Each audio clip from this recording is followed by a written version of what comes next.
Story of two Chicago police detectives who stumble across a big drug ring and then bust it and then are mysteriously pulled off the case by their department acting under instructions of the FBI, of all people.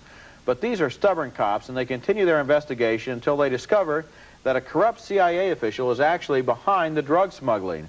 The movie stars a newcomer named Steven Seagal, a martial arts expert who's being promoted by Warner Brothers as their big new action star. Well, he does a lot of his own stunts all right, like this one.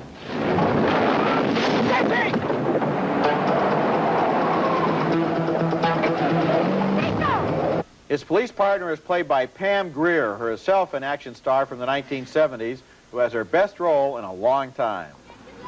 Excuse me, but I just had to stop and tell you that you look like the sun setting on the waterfall in springtime, baby. And you got 5 seconds. 3 are up. Say, you ain't got to be like... Hey, you know, like Lady Cops need boyfriends too, you dig? But you have a nice day just the same. The movie sets its violence in a lot of offbeat locations, including a grocery store. Get down.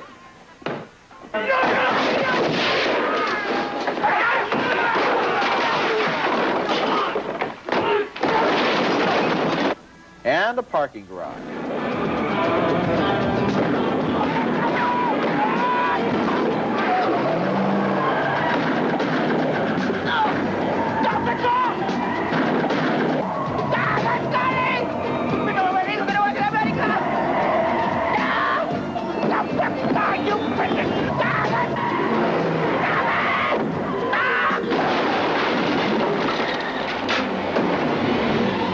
Above the Law was co-written and directed by Andrew Davis, who is something of an expert at action thrillers.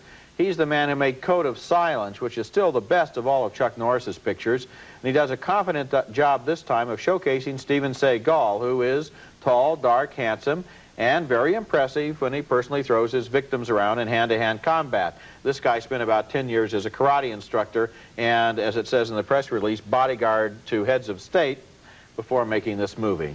The movie is not just a simple thriller, though. It involves not only drug smuggling, but also Central American refugees, police department politics, and Seagal's home life as a happily married father whose family is in great danger. The movie has perhaps 50% too much plot, but it's slick, exciting, and ambitious, and I did like the way it used so many offbeat character actors to create a level of realism underneath that fantasy character played by Steven Seagal. Yeah, well, he didn't turn me on particularly because he is so heroic, it's almost like he's riding around on an invisible giant horse above the crowd. I mean, you know, they talk about Clint Eastwood. One of the great things about Clint Eastwood is he doesn't give off or know how cool he is when he's in his pictures. He's just plunging ahead doing his job. The way this movie has been structured to feature this guy, he's aware, everyone's aware that he's somebody special. And I didn't like that. In addition, I think there's another thing that you hit on that I didn't like, and that is when you said 50% too much plot. I mean, they've got everything thrown in here. The stuff that did interest me is this film makes a lot of accusations about the CIA and drug smuggling.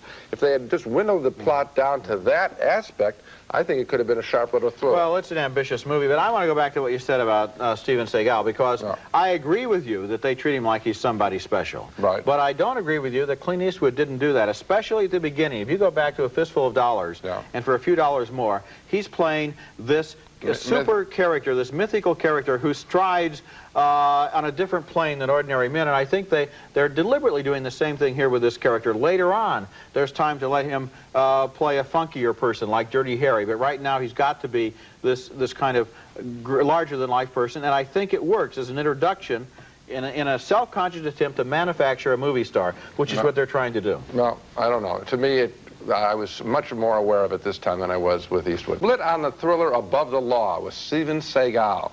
Roger found him impressive. I did not.